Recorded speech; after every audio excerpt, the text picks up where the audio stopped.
Graça e paz da parte de nosso Senhor e Salvador Jesus Cristo. Sou o pastor Edson de Faria, membro da Igreja Batista Nova Vida, em São Caetano do Sul. Nós estamos dando continuidade, então, da segunda carta do apóstolo João. Nós vamos dar, então, algumas ênfases que nós entendemos importantes dentro desta carta. Na aula anterior, nós fizemos a leitura do texto. E conforme o próprio apóstolo João diz, numa época em que muitos enganadores têm saído pelo mundo fora, é necessário que nos posicionemos na verdade absoluta, que é a palavra de Deus. O estudo é importante porque em dias em que o Evangelho verdadeiro de Jesus Cristo tem sido falsificado, tem sido corrompido, é preciso ficar atento em relação aos enganos e enganadores que trazem doutrinas estranhas e inconsistentes com a verdade. Nós vamos dar um pequeno espaço para os destinatários dessa carta. João, no primeiro versículo, cita que está escrevendo a senhora eleita e a seus filhos. Isto pode ser uma referência a uma cristã, amiga pessoal de João. Mas tem outra interpretação, que é a mais provável, que é considerar essa senhora e seus filhos como a personificação de uma igreja local e seus membros.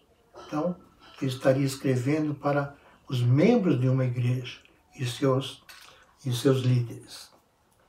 Estima-se que ela foi escrita por volta do ano de 85 a 95 depois de Cristo, conforme diversos comentaristas, quase na mesma época em que ele escreveu a sua primeira carta.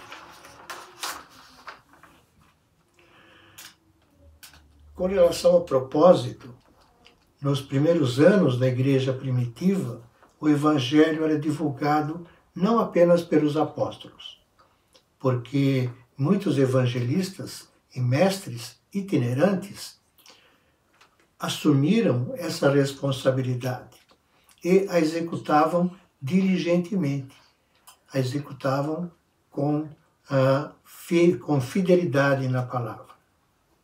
As igrejas cristãs e os cristãos, individualmente, tinham por hábito acolher esses missionários que estavam chegando, aqueles que estavam pregando a palavra. Além de hospedá-los, os ajudavam dando-lhes o suprimento necessário para que eles prosseguissem depois da viagem, depois que eles saíssem do local que eles estavam. Entretanto, essa prática também era exercida pelos falsos mestres e pregadores de falsas doutrinas. Por isso, essa carta foi escrita para proclamar ao povo e aos mestres itinerantes que levavam a verdadeira palavra, ou seja, para dar segurança naqueles que levavam a palavra real, né?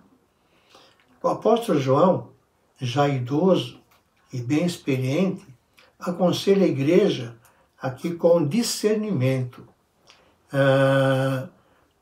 olhassem para quem eles estavam recebendo e para que não contribuíssem na propagação da mensagem falsa que as pessoas que chegavam, os falsos mestres, estavam propagando, para nem recebê-los em casa, nem cumprimentá-los.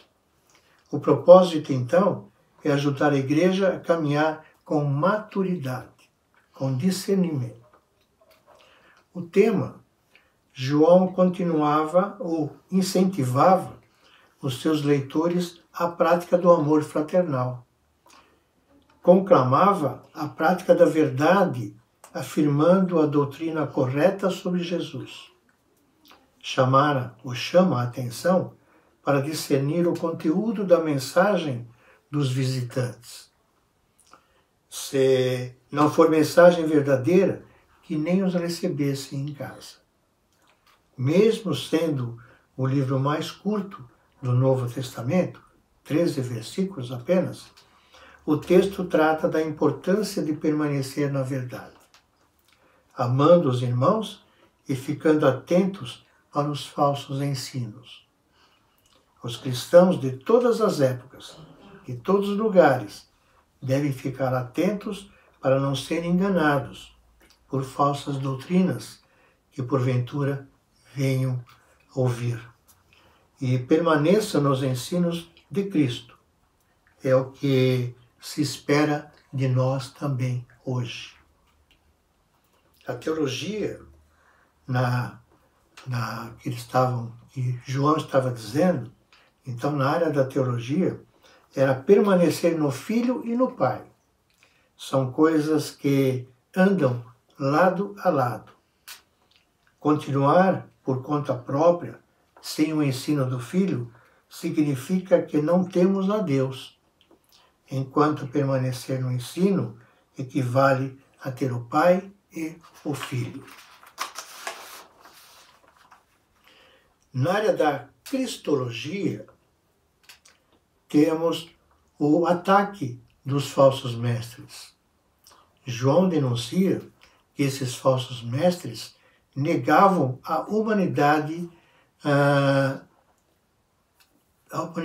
de Jesus Cristo, né? a humanidade autêntica de Jesus Cristo. O erro grave desses que negavam, era o docentismo, ou seja, a negação da realidade do corpo humano de Jesus. Negar que Jesus é o Cristo de Deus, ou o Filho de Deus, é rejeitar a Deus, que nos amou com o amor que demonstrou lá no Calvário. Isto é tão fundamental que João diz que quem não confessa Jesus Cristo vindo em carne é enganador, ou seja, é o anticristo. Aquele que nega que Jesus é Deus encarnado não está simplesmente cometendo um erro, mas enganando também aos outros. Na área da cristianologia, vemos a ênfase na prática da verdade, 5 vezes mencionada nessa segunda carta. Também nessa área encontramos as palavras mandamentos. Na área da apologética, encontramos o propósito da carta, a defesa da doutrina cristológica. Jesus é o Deus encarnado, e não um mero fantasma. As palavras enganador, doutrina, também são repetidas e nos dão o teor desta carta. No desenvolvimento do conteúdo da primeira carta, nós relembramos ao referir sobre o mandamento do amor, um amor recíproco.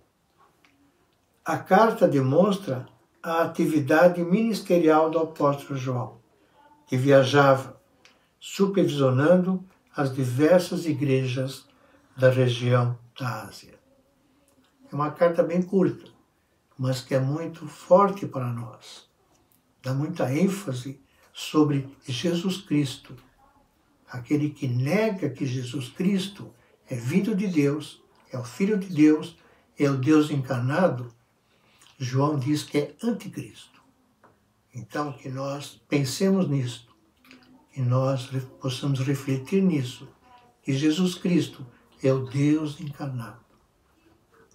Vamos nos preparar na próxima aula para ingressarmos, então, na terceira carta. Que Deus nos abençoe.